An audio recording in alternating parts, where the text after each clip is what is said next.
Энэ өдрөөс яг 100 жилийн өмнө анхны үндсэн хуулиа батлаж Бүгд найрамдах Монгол ард улс гэсэн нэрийг тунхаглаж төрийн сүлд далбаа тамгыг баталсан түүхэн сайхан өдөр.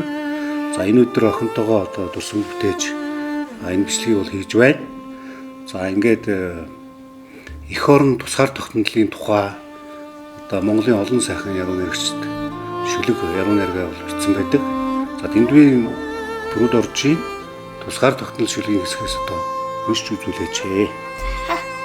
Ханат цагаан гэрийн од хэмрийн тоонон дээр хасаг халуун толгын омог дөрвөн татхан дээр ханалтай аавын онгон тэргүүн нэргэл дээр хатан сэлэнгээжийн одод орчих мандал дээр тусгаар тогтнолоо таныг тунхаглан бичсэн бэ гэж сайхан шүлэг байгаа тийм ээ.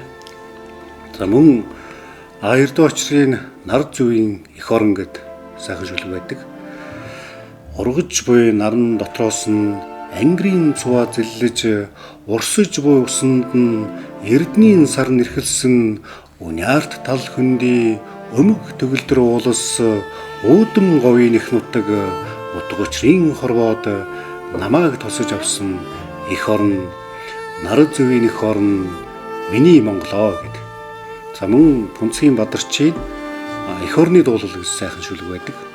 Алтан их хайрхны мөнгө цагаан өргөлөөс авраг халмын сэрвэ шиг буйрын мөнгөн долгио хүртэл аралт тэргэн дотойсон Монгол шарын даваанаас алтан нэлс молцголсон овоо нингний ус хүртэл энэ насанд ганцхан заяах их сайхан нутаг мэн гэд.